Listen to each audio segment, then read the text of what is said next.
ಕೇರಳ ಕಾಂಗ್ರೆಸ್ ನಾಯಕ ಚೆರಿಯನ್ ಫಿಲಿಪ್ ವಿರುದ್ಧ ಅಸಭ್ಯ ವರ್ತನೆ ಆರೋಪ. ಶಾಸಕಿ ಬಿಂದು ಕೃಷ್ಣರನ್ನು ಅಪ್ಪಿಕೊಳ್ಳಲು ಯತ್ನಿಸಿದ ವಿಡಿಯೋ ವೈರಲ್. ತಿರುವನಂತಪುರಂನಲ್ಲಿರುವ ಕೆಪಿಸಿಸಿ ಪ್ರಧಾನ ಕಚೇರಿಯಲ್ಲಿ ನಡೆದ ಕಾಂಗ್ರೆಸ್ ಶಾಸಕಾಂಗ ಪಕ್ಷದ ಸಭೆಯ ವೇಳೆ ಈ ಘಟನೆ ನಡೆದಿದ್ದು, ವೈರಲ್ ಆದ ದೃಶ್ಯಗಳು ಸಾಮಾಜಿಕ ಜಾಲತಾಣಗಳಲ್ಲಿ ತೀವ್ರ ಆಕ್ರೋಶಕ್ಕೆ ಕಾರಣವಾಗಿವೆ. ವಿಡಿಯೋದಲ್ಲಿ ಶಾಸಕಿ ಬಿಂದು ಕೃಷ್ಣ ಹಸ್ತಲಾಘವಕ್ಕಾಗಿ ಕೈಚಾಚಿದಾಗ ಫಿಲಿಪ್ ಅವರು ಅವರ ಕುತ್ತಿಗೆ ಅಥವಾ ಭುಜದ ಸುತ್ತ ಕೈ ಹಾಕಿ ಬಲವಂತವಾಗಿ ಅಪ್ಪಿಕೊಳ್ಳಲು ಯತ್ನಿಸಿರುವುದು ಕಂಡುಬಂದಿದೆ ಎಂದು ಆರೋಪಿಸಲಾಗಿದೆ. ಫಿಲಿಪ್ ಅವರ ನಡೆಯಿಂದ ಅಸಮಾಧಾನಗೊಂಡ ಬಿಂದು ಕೃಷ್ಣ ಅವರು ಅನಾನುಕೂಲವಾಗಿ ಕಾಣಿಸಿಕೊಂಡಿದ್ದಲ್ಲದೆ ನಾಯಕನನ್ನು ದೂರ ತಳ್ಳುವ ಮೂಲಕ ತಮ್ಮ ವಿರೋಧ ವ್ಯಕ್ತಪಡಿಸಿರುವುದು ದೃಶ್ಯಗಳಲ್ಲಿ ಸೆರೆಯಾಗಿದೆ.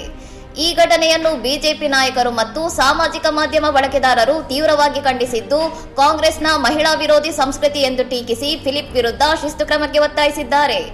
ಘಟನೆ ನಡೆದ ವೇಳೆ ಅಲ್ಲಿಯೇ ಇದ್ದ ಕೆಲವು ಪಕ್ಷದ ಕಾರ್ಯಕರ್ತರು ಮತ್ತು ಮಾಧ್ಯಮ ಸಿಬ್ಬಂದಿ ಈ ನಡವಳಿಕೆಯನ್ನು ನೋಡಿ ನಗುತ್ತಿರುವುದು ಕೂಡ ಸಾರ್ವಜನಿಕರ ಟೀಕೆಗೆ ಗುರಿಯಾಗಿದೆ. ಇನ್ನಷ್ಟು ಸುದ್ದಿಗಳಿಗಾಗಿ ನೋಡ್ತಾ ಇರಿ ಸೌರಂ ಟಿವಿ.